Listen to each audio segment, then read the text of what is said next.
Hello and welcome to Euractiv's EU Tweets of the Week. It seems 55 isn't actually fit, Common Charger is a massive hit, and Angela Merkel is hard to acquit.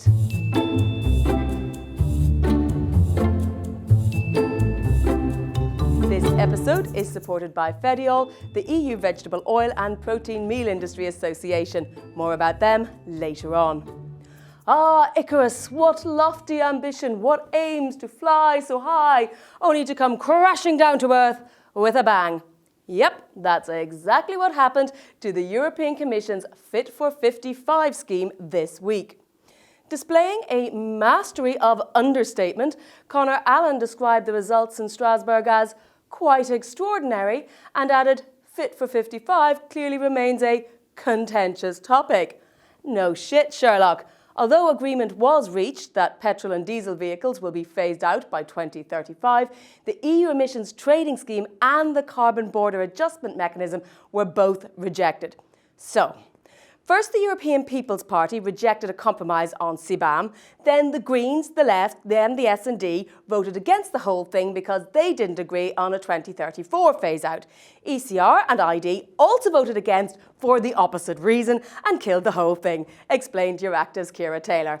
All clear? Thought not. This is what Roxanne Roth looks like when you ask, what just happened with Fit for 55? Baz Eickhout says, it just shows you can't build deals with ECR and ID. Sabam is the sound your green ambitions make when they hit an obstacle, snarked DG Meme. How about Fit for 52 instead? Timmermans' issues final plea to MEPs to salvage climate vote was Le Chou's take, which is our cue to show you once again what can't be unseen. In better news, habeas Common Charger.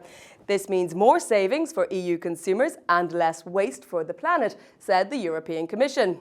Executive Vice President Margot Vestager called it a small revolution in our daily lives, before and after. Here's a pic of Thierry Breton helpfully demonstrating where you stick the connector bit. Surely this is just begging for a caption competition. Breaking, tech industry announces new standard USB Type D connection, snarked Burly Monster. Dave Keating reported that Apple lobbied hard against the EU Common Charger law, but, like many American companies, found that Brussels isn't quite so easy to pressure as Washington. While Jessica Parker says that, as things stand, these rules would apply to Northern Ireland under the protocol. Ah, UK. Something goes wrong, blame Brussels. Something looks good, Brexit. What Brexit?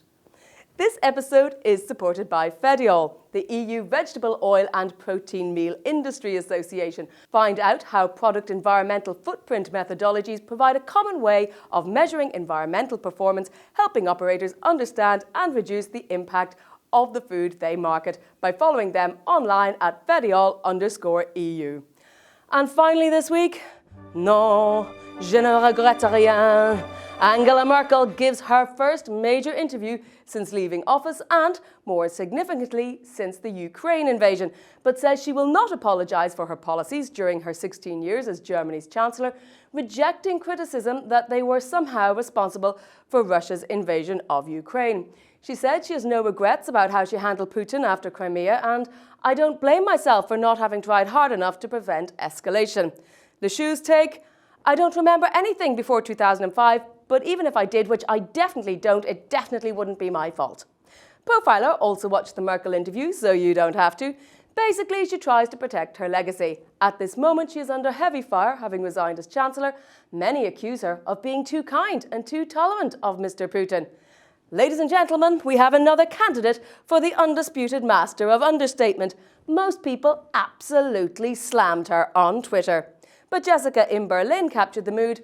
I often disagreed with Frau Merkel, but always respected her. Her refusal to acknowledge responsibility for enabling German dependence on Russian energy, despite Chechnya, Georgia, Crimea, Donbass, is thus difficult to swallow. History will not be kind. A lot like Twitter then. That's it for this week. Join me again next Friday for more snarks and larks in the Brussels bubble Twitter sphere.